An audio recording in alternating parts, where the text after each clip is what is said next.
열왕기하 8장 16절에서 24절까지의 말씀입니다.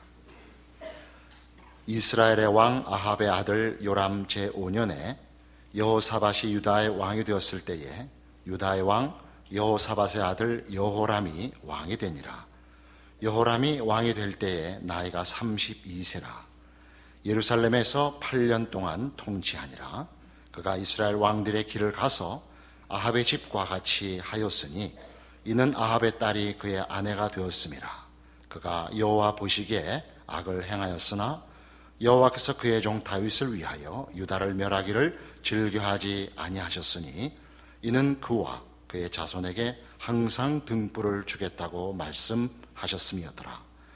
여호람 때에 에돔이 유다의 손에서 배반하여 자기 위에 왕을 세운 고로 여호람이 모든 병거를 거느리고 사일로 갔더니 밤에 일어나 자기를 애워싼 에돔 사람과 그 병거의 장관들을 치니 이에 백성이 도망하여 각각 그들의 장막들로 돌아갔더라. 이와 같이 에돔이 유다의 수하에서 배반하였더니 오늘까지 그러하였으며 그때에 림나도 배반하였더라. 여호람의 남은 사적과 그가 행한 모든 일은 유다왕 역대지략에 기록되지 아니하였느냐? 여호람이 그의 조상들과 함께 자매 그의 조상들과 함께 다윗 성에서 장사되고 그의 아들 아하시아가 대신하여 왕이 되니라. 오늘 본문에 등장하는 유다왕 여호람은 그 부인이 아합의 딸이어서 그 영향을 받아 북왕조 이스라엘 왕들이 늘 했던 신앙적인 실패, 반역의 길을 걸었다, 이렇게 평가되고 있습니다. 북왕조와 남왕조로 나눈 이래 두 왕조가 다 망하기까지 북왕조는 한 번도 선한 왕을 배출하지 못합니다. 언제나 하나님의 뜻을 거스르고 우상을 섬기는, 그래서 늘 심판을 자초하는 길을 걸어 일찍 BC 722년에 아수르에 멸망을 하고, 남왕조 유다는 중간중간 선한 왕이 등장을 해서 그 종교 개혁을 일으키고 올바른 길로 가기 위한 부흥운동을 중간중간 행하곤 해서 조금 더 길게 가서 BC 586년에 바벨론에 가서 망할 때까지 그 역사가 이어집니다. 오늘도 보시면 여호람은 그 하나님을 섬기는 일에만 실패한 것이 아니고 국력이 쇠약해져서 에돔이 독립해 나가고 림나도 독립해 나갔다, 그렇게 기록되어 있고, 하나님 앞에 기뻐하심을 입지 못한 왕이라는 기록도 남겨놓고 있습니다. 그럼에도 불구하고 19절에 보는 바와 같이 여호와께서 그의 종 다윗을 위하여 유다 멸하기를 즐겨하지 아니하셨다. 이는 그와 그의 자손에게 항상 등불을 주겠다고 말씀하셨음이더라.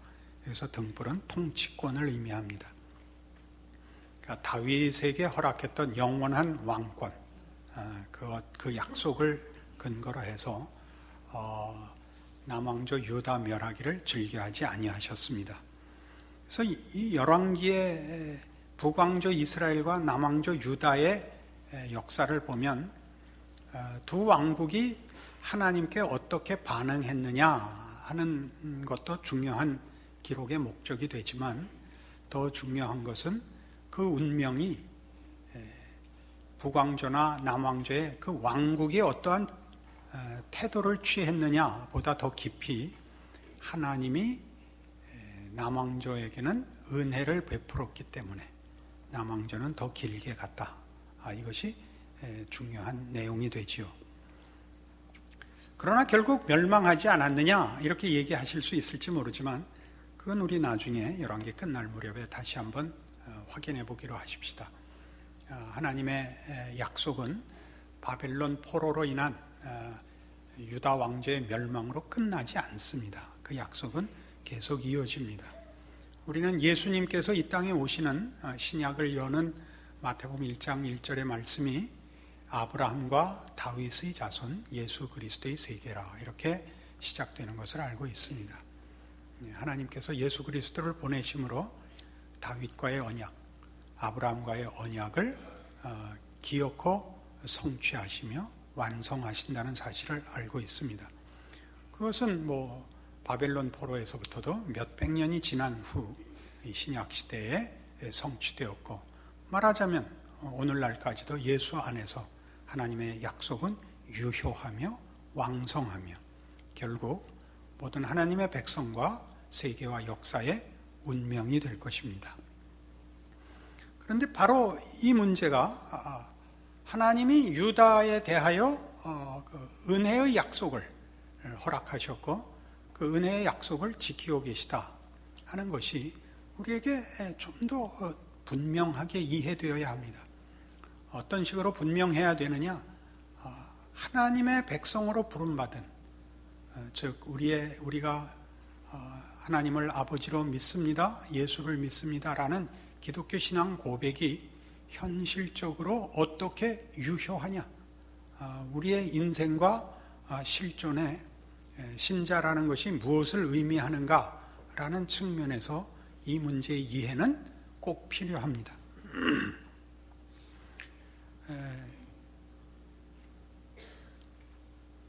남왕조 유다를 하나님께서 다윗에게 한 약속 때문에 버려두지 않겠다. 저들의 책임하에 두지 않겠다.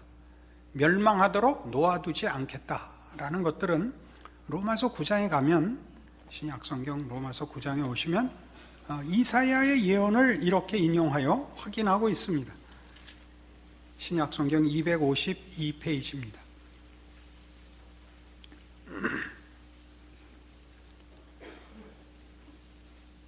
로마서 9장 27절, 또 이사야가 이스라엘에 관하여 외치되 이스라엘 자손들의 수가 비록 바다의 모래 같을지라도 남은 자만 구원을 받으리니 주께서 땅 위에서 그 말씀을 이루고 속히 시행하시리라 하셨느니라. 또한 이사야가 미리 말한 바 만일 만군의 주께서 우리에게 씨를 남겨두지 아니하셨더라면 우리가 소돔과 같이 되고 고모라와 같았으리로다. 이사야가 이스라엘의 멸망을 예언하면서 동시에 그 멸망이 끝이 아니라는 것을 예언합니다. 이스라엘의, 지금 말하는 이스라엘은 남북 왕조를 통틀어 그 민족적으로 지칭하는 표현입니다. 이스라엘이 비록 그 신앙을 지키는 데 실패했다 할지라도 이스라엘의 운명은 이스라엘의 행위와 자격에 결과하는 것이 아니고 하나님의 은혜와 작정에 결과한다. 그런 말을 이제 인용하면서 29절 다시 보시면 만일 만군의 주께서 우리에게 씨를 남겨두지 아니하였더라면 우리가 소돔과 같이 되고 고모라와 같았으리라. 소돔 고모라가 어떻게 하나님의 심판으로 진멸됐는가를 기억하시면 이스라엘이라고 소돔 고모라보다 나은 게 없었는데 하나님이 은혜의 약속을 허락하사 내가 네 편을 든다, 내가 너를 승리케 한다 라는 다윗에게 허락한 약속의 그 성취로 이스라엘이 존속되었다, 그리고 남게 되었다라고 얘기합니다. 이 남겨진, 그러니까 남겨졌다는 것은 우리 잘 아는 대로 수동태죠. 주어가 남겨두신 하나님께 있는 것입니다. 하나님이 우리를 남겨두셔서, 하나님이 이스라엘을 불쌍히 여기셔서, 하나님이 우리 모든 성도들을 사랑하셔서, 그러니까 기독교 신앙의 본질과 핵심들은 언제나 하나님의 주권으로 가기 마련입니다. 하나님의 주권이라는 것은 다만 하나님이 우리보다 더 의지가 굳다라든가 하나님이 우리보다 권세가 더 크다, 그래서 하나님을 말릴 수 없다라는 이 식의 이해를 요구하는 것이 아닙니다. 하나님의 주권이라는 것이 우리의 생각과 우리의 소원과 우리의 책임, 한계를 벗어나는 신적 오르심과 신실하심과 능력에 관한 것을 강조하는 것이 하나님의 주권이라는 뜻입니다. 이 하나님의 주권이 가장 잘 드러난 것이 다윗과의 언약이죠. 내가 네 앞에 항상 한 등불을 허락하리라. 다윗 가문에 대하여 하나님은 그 가문이 늘 하나님의 통치의 수혜자가 되고 하나님의 통치에 동참하는 자가 되게 하겠다라는 은혜의 약속을 하신 것입니다. 북왕조와 어떻게 다른가 보십시오. 북왕조는 대표적인 왕들을 볼 때 그 첫 번째 왕이었던 여로보암은 하나님께서 그 집안을 진멸하셨습니다. 여로보암의 집에는 남자가 하나도 남지 않을 것이라, 말갛게 그 집안을 쓸어버리리라.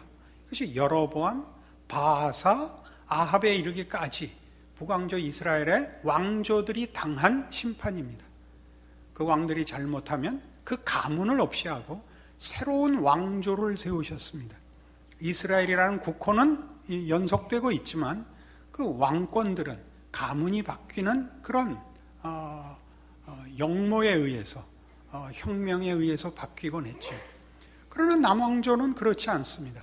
남왕조 유다는 늘 다윗 가문이 그 왕권을 이어서 대를 잇곤 했습니다. 하나님께서 다윗에게 이렇게 약속하신 다윗의 됨됨이나 다윗 후손의 됨됨이에 근거하거나 결과하는 것이 아닌 하나님의 됨됨이에 근거한 약속이지요. 우리는 그 문제를 다윗에서 보듯이 동일한, 아까도 설명한 예수 그리스도께서 다윗과의 약속, 다윗 가문에게 허락한 약속, 그래서 모든 그의 후손들에게, 말하자면 하나님의 자손들에게 허락할 약속들을 어떻게 신실히 이루시는가를 확인할 때 그것이 아브라함과의 언약과 다윗의 언약으로 이중적으로 같은 내용이 이렇게 더 반복되어 확인된 내용을 확보하고 있습니다. 그래서 성경에 인용되는 아브라함과의 언약에 관한 부분을 우리 다시 한번 생각해 봄으로써 하나님의 은혜의 약속과 주권이 가지는 모든 성도들을 향한 하나님의 뜻과 우리의 신앙의 힘을 확보하고 확인해야 할 것입니다. 로마서 4장입니다.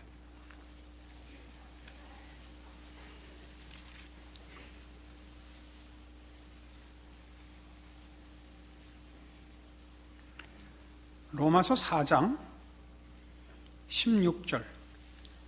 그러므로 상속자가 되는 그것이 은혜에 속하기 위하여 믿음으로 되나니 이는 그 약속을 그 모든 후손에게 굳게 하려 하심이라. 율법에 속한 자에게 뿐만 아니라 아브라함의 믿음에 속한 자에게 도니 그러하니 아브라함은 우리 모든 사람의 조상이라. 아브라함이 우리의 조상입니다. 어떤 차원에서 조상이냐? 믿음의 조상입니다. 우리는 그의 믿음의 후손입니다. 기록된 바 내가 너를 많은 민족의 조상으로 세웠다 하신 것 같으니 그가 믿은 바 하나님은 죽은 자를 살리시며 없는 것을 있는 것으로 부르시는 이시니라. 우리 잘 아는 창세기 12장 3절의 인용입니다. 아브라함이 하나님을 믿으니 이를 그의 의로 여기셨다 하는 장면이죠. 우리는 이 문장이, 이 내용이 우리는 인과율로 들립니다. 아브라함이 하나님을 믿으니 이를 그의 의로 여기셨다. 믿음이 조건이 되고 의가 그 보상, 그 결과가 되는 인과율로 읽힙니다. 원인과 결과의 법칙으로 읽힙니다. 성경이 하고 싶은 얘기는 전혀 그렇지 않습니다. 하나님이 아브라함을 믿음으로 불렀다. 원인과 결과의 법칙이 아닌 조건으로 불렀다. 어떤 조건이냐? 아브라함이 의롭다 함을 받을 만한 자격 없는 조건, 하나님의 신실하심과 은혜로우심으로 불러 세웠다입니다. 여기서 조심할 것은, 그래서 그가 믿은 하나님은, 다시 그 17절을 보시면 기록된 바 내가 너를 많은 민족의 조상으로 세웠다 하심과 같으니 그가 믿은 바 하나님은 이러이러한 하나님입니다. 자, 하나님이 아브라함을 의롭다 하실 때 아브라함이 하나님을 믿은 것을 조건으로 삼았으면 아브라함이 하나님을 믿음에 하나님이 아브라함을 의롭다 하셨다. 그의 믿음은 이렇게 나와야 됩니다. 그걸 조건으로 삼으면 아브라함이 의롭다함을 받은 것이 결과이고 자신에게 조건이 있었던 것이면 그의 믿음은 어떤 믿음이었다라는 조건 설명이 나와야 됩니다. 그러나 여기에서 설명은 누가 나오냐면 그의 믿은 바 하나님은 하나님에 대한 설명이 우선합니다. 그를 부른 하나님은 어떤 분이길래 그를 믿음으로 부를 수 있었는가? 조건 없이 부를 수 있었는가? 어떤 하나님이길래 조건 없이 의롭다는 결과로 사람을 부를 수 있는가? 그거 나오죠. 그가 믿은 바 하나님은 죽은 자를 살리시며 없는 것을 있는 것으로 부르시는 이시니라. 부활의 하나님이시며 사망을 생명으로 바꿔놓을 수 있는 하나님이며 무에서 유를 창조하실 수 있는 하나님이니까 조건 없이 아브라함을 의인으로 부를 수 있었느니라. 맞죠? 이거를 이해한 것으로만 아멘하지 마시고 여러분이 바로 이 법칙의 수혜자라는 차원에서 아멘하셔야 됩니다. 이건 굉장히 중요합니다. 그것은 마치 다윗 가문에게 하나님이 은혜를 베푸시는 것과 같이 오늘 본 그 주인공인 여호람이 북왕조 이스라엘 왕들과 동일한 길을 갔으나 자기가 행한 대로 받지 아니하고 하나님의 은혜로우심으로 결과를 받듯이 우리 하나님을 믿는 백성이 되었다라는 것은 그런 자가 되었다는 뜻입니다. 하나님 앞에 우리는 우리의 행한 대로 받는 자가 아니라 하나님의 어떠하심으로 대우받는 자인 것입니다. 그러나 이것이 선뜻 확인이 안 되죠.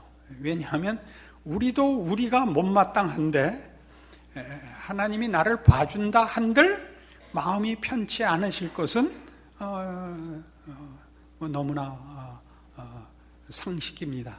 그러나 오늘 좀 더 가면 이 문제가 가지는 뜻을 알게 됩니다. 아브라함이 바랄 수 없는 중에 바라고 믿었으니 바랄 수 없는 중에 바랐다는 건 뭐죠? 그가 아무런 조건을 갖고 있지 않았기 때문에 기대할 수 없는 중에서 부름을 받았다는 거죠. 이는 네 후손이 이같으리라 하신 말씀대로 많은 민족의 조상이 되게 하려 하심이라 이겁니다. 그러니까 우리가 여기서 보는 모든 내용들은 아브라함을 부르신 하나님은 하나님 당신의 신실하심과 당신의 은혜에 근거하고 아브라함을 부르고 있고 아브라함의 후손을 약속하고 있습니다. 네 자손이 하늘의 별 같고 바다의 모래 같으리라. 그것이 아브라함이 믿음이라는 걸 조건으로 갖고 나왔다면 네 후손이 얼마나 많으리라는 장담할 수 없습니다. 그 후손들도 그 조건을 만족시키는 자만 후손이 될 수 있으니까. 그러나 하나님이 당신의 은혜로 얼마든지 부르겠다라고 약속하신 부름이기 때문에 네 후손이 하늘의 별 같고 바다의 모래 같으리라 라는 약속은 하나님이 이 은혜를 무한정 허락하시겠다는 당신의 약속과 뜻에 의해서 얼마든지 허락할 수 있는 약속이 되는 것입니다. 그렇지요. 왜 이런 얘기를 우리가 해야 되는가? 조건 없는 구원에 관한 얘기를 왜 이렇게 반복적으로 우리 기독교 신앙에서 확인해야 되는가? 현실적으로 우리는 요호람이기 때문입니다. 우리가 신자로서 이 세상을 살면서 신자요, 신앙인이요, 신앙생활을 하는 자로서 우리가 우리의 신앙에서 가장 크게 직면하는 당황스러움은 우리가 하나님을 알고 있음에도 불구하고 신자답지 못하다는 사실입니다. 인간은 곤경에 빠져 있습니다. 우리가 믿지를 않는다면 하나님을 모르니까 라는 이유라도 될 수 있지만 우리가 하나님이 누구인지를 알고 그의 사랑과 구원의 은혜를 알고도 신앙을 고백하고도 하나님의 자녀답게 살지 못한다는 것은 우리로 하여금 아무 말도 못하게 하곤 합니다. 그렇지 않습니까? 우리가 예수를 믿는데, 아니 더 잘 믿고 싶은데도 불구하고 실제로 현실은 우리의 신앙 소원만큼 우리의 신앙 실천이 쫓아오지를 못합니다. 그것은 우리가 이 땅에서 사는 동안의 현실일 수밖에 없는 곤경입니다. 우리와 믿지 않는 자들과의 차이는 뭐냐? 우리는 하나님을 알고 저들은 하나님을 모르는 것입니다. 여러분이 보통 설명하는 대로 우리는 하나님을 믿고 저들은 믿지 않습니다. 근데 그 문제를 여러분이 어떻게 적용하느냐 하면, 나는 하나님을 믿으니까 믿는 자답게 살아야 한다라고 다시 조건으로 씁니다. 하나님은 아브라함을 그가 믿었기 때문에 부른 자라고 믿는 연장선상에 자꾸 놓습니다. 아브라함이 믿음을 조건으로 가진 것이 아니라 하나님의 은혜스러움으로 누구든지 당신의 자녀로 부를 수 있는 분이라는 아브라함을 부른 믿음의 연장선상에서 여러분을 본다면, 여러분이 하나님을 믿는다는 말, 하나님을 안다는 말은 그 하나님이 은혜의 하나님이라는 걸 안다는 뜻이어야 됩니다. 여기가 갈라지는 분기점입니다. 여러분이 아는 하나님은 한 번의 은혜를 베풀었기 때문에 더 이상은 줄 게 없는 하나님이어서는 안 됩니다. 그는 시작을 은혜로 하셔서 그 결과를 은혜로 마칠 하나님입니다. 아브라함과 다윗과 한 약속을 성취하기 위하여 그 아들 예수를 보내신 하나님이며, 그 약속을 이루기 위하여 다시 그 아들을 보내실 하나님입니다. 우리는 그 사이에 끼어 있습니다. 우리는 하나님을 믿습니다. 하나님을 압니다. 하나님의 뜻을 압니다. 우리는 그 소원이 있습니다. 그러나 그렇게 살지 못합니다. 어떻게 해야 합니까? 울어야 마땅합니다. 물론 그렇습니다. 우리가 아는 것은 이겁니다. 하나님은 죽은 자를 살리는 하나님이며 없는 것을 있는 것 같이 부르는 하나님이라는 것을 믿습니다. 이것이 우리의 현실에 힘이 되지 않는다면 신앙생활의 영위는 불가능합니다. 여러분의 신앙생활이 반복적으로 강조하지만 하나님을 찾을 필요가 없는 신앙이 되는 것이 신앙의 승리라고 생각하셔서는 안 됩니다.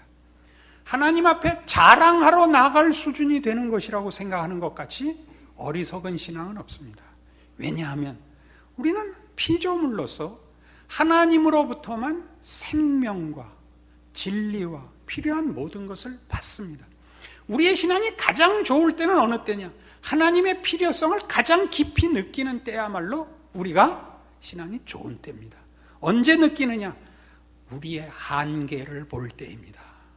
우리의 한계를 볼 때입니다. 세상 사람들은, 우리도 믿는다는 우리도 마찬가지지만 우리는 더 분명히 아는 것이고 세상 사람들도 다 압니다. 뭐를? 인간이 곤경 속에 있다는 걸 압니다. 해결할 수 없는 곤경 속에 있습니다. 사람은 바로 서지를 못합니다. 바로 서고 싶으나 바로 서지 못하는 영혼의 장애인입니다. 영혼의 불구자입니다. 그것이 성경이 말하는 사람들이 다 죽었다는 뜻입니다. 우리는 다 죽은 자입니다. 우리는 생명이 없고 진리 가운데 있지 못하여 바로 서지 못합니다.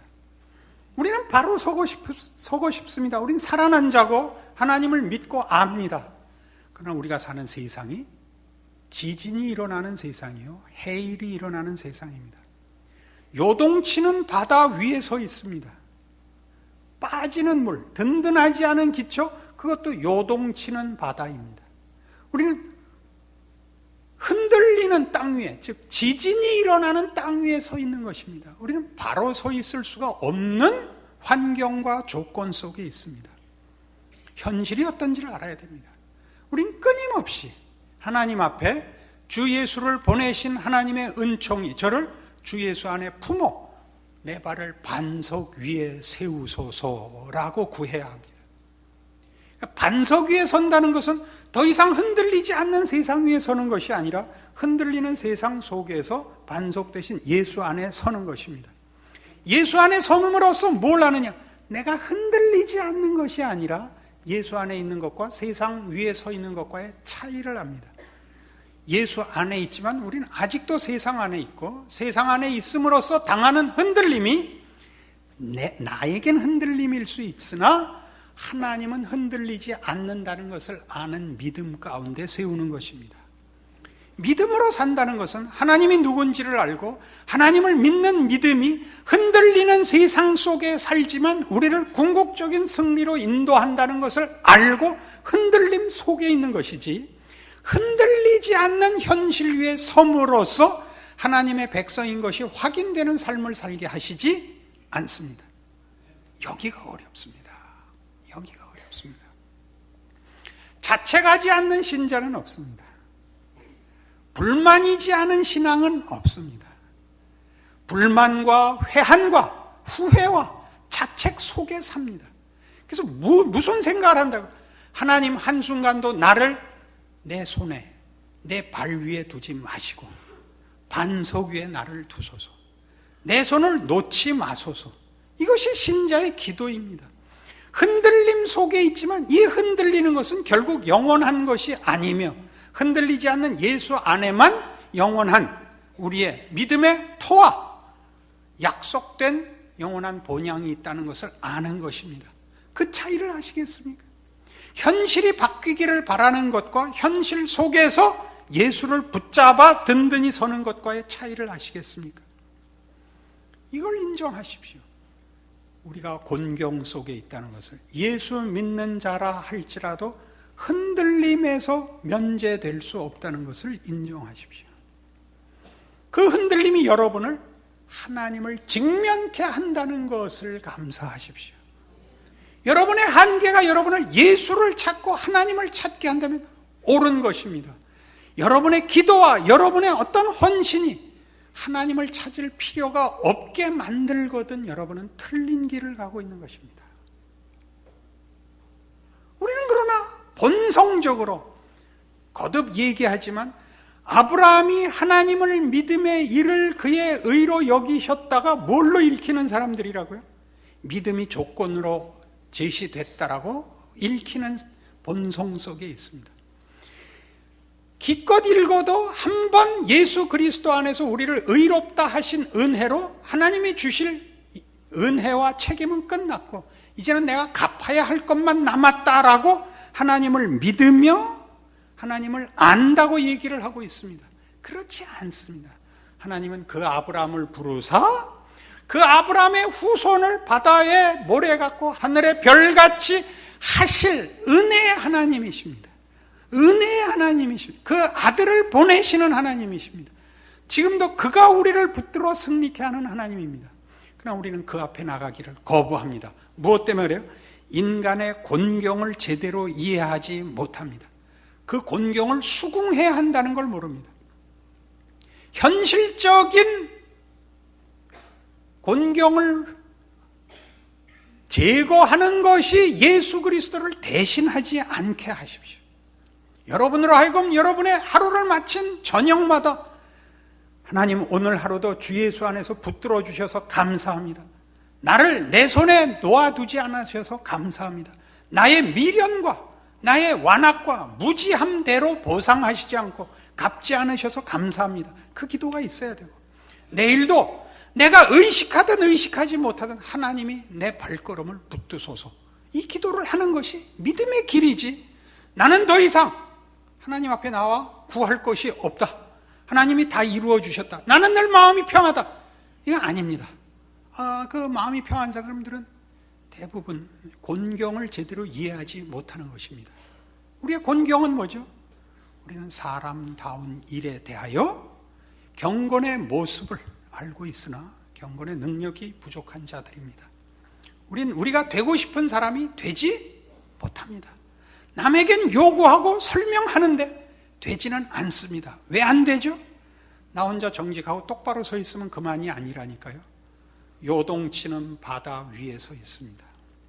우리는 우리 혼자 우리를 정당하게, 완전하게, 온전하게 세워놓을 수가 없습니다.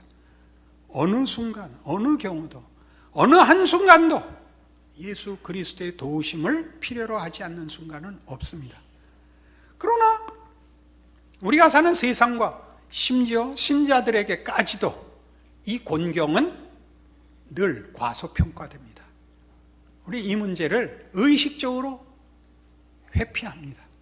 성도들이 가지는 가장 큰 신앙의 잘못은 이 곤경을 죄악시하는 것이요, 이 곤경을 여러분들도 의식적으로든 무의식적으로든 희석시킵니다. 그래서 체념하고 신앙생활을 합니다. 이 정도면 됐지, 더 이상 어떡하란 말인가. 여러분이 이 문제를 외면하고 우리가 당한 곤경에 대하여 하나님 찾기를 부정하는 순간 우리는 하나님을 찬양할 일이 없어집니다. 어떤 운과 우연에다가 우리의 신앙의 해결을 던져버리는 순간 하나님은 설 자리를 잇습니다. 기독교 신자들의 신앙 행위에 가장 특별하고 가장 우선하는 것이 무엇이냐? 기독교 신앙의 신자로서의 행위의 최우선 행위가 뭐냐? 예배입니다. 하나님을 감사하며 하나님을 경배한다는 것은 하나님을 믿는다는 사람들이 맨 우선적으로 해야 될 고백입니다. 그렇지 않습니까? 우리는 뜻밖의 전도가 최우선 순위가 되는 경우가 많습니다. 하나님을 위하여 뭘 하려고 듭니다. 아닙니다. 하나님 앞에 감사부터 해야 됩니다. 왜 감사해야 되죠? 우리가 누구인지 알기 때문입니다. 우리를 곤경에서 구원하시며 우리를 우리 손에 놔두지 아니하시며 하나님의 의로우심과 신실하심으로 결과하실 것입니다. 그러므로 우리는 이 주일에 우리의 일상을 중단하고 하나님 앞에 나오는 것입니다. 예배드리러 오는 것입니다. 감사하러 오는 것입니다. 도우심을 구하러 오는 것입니다. 그리고 그 예배 행위는 여러분의 일상 속에서 사실은 어느 한순간도 외면할 수 없는 여러분의 실존의 최우선의 필요가 됩니다. 그렇지 않습니까? 어느 순간인들 하나님의 도우심 없이 여러분이 지나갈 수 있는 경우가 있단 말입니까? 여러분이 더 신앙적이라서 하나님을 도입하는 것이 아니라 현실이 하나님 없이 넘어갈 수 있는 것이 없기 때문입니다. 그러나 끊임없이 세상이 여러분을 시험합니다. 그냥 지나가, 괜찮아. 그래서 어떻게 한다고요? 우리는 하나님을 직면하는 것을 슬쩍 외면하고 하나님을 찬양하고 감사해야 할 일들을 슬쩍 우리의 의식에서 지워버립니다. 그리고 교회 와서 목사님만 째려봅니다. 아닙니다. 저는 여러분과 동행할 수가 없습니다. 여러분과 동행하시는 이는 하나님이십니다.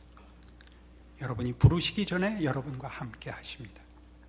여러분이 누구신가를 확인하십시오. 여러분이 누구신가를 확인하십시오. 언제든지 그 하나님을 불러 여러분의 삶에, 여러분이 처한 곤경에 동참시킬 수 있는 기꺼이 찾아오시는 우리 아버지인 것을 기억하십시오. 여러분 인생의 승리와 여러분 신앙 고백의 자랑이 늘 넘칠 것을 약속합니다. 기도하십시오. 하나님 아버지의 은혜를 감사합니다. 하나님이 우리 아버지시고 우리의 인생과 운명을 쥐고 계시니 우리는 감사합니다. 우리의 인생을, 우리의 현실을 이 곤경과 이 파탄에서 구하십니다. 우리의 한계와 무지로부터 구원하십니다. 우리의 자존심과 어줍지 않은 게으름과 변명에서 구원하십니다. 우리 인생을 하나님 앞에 맡기게 하옵소서. 주를 부르게 하옵소서. 찾게 하옵소서. 그리고 그 도우심을 얻게 하옵소서. 예수님 이름으로 기도합니다. 아멘.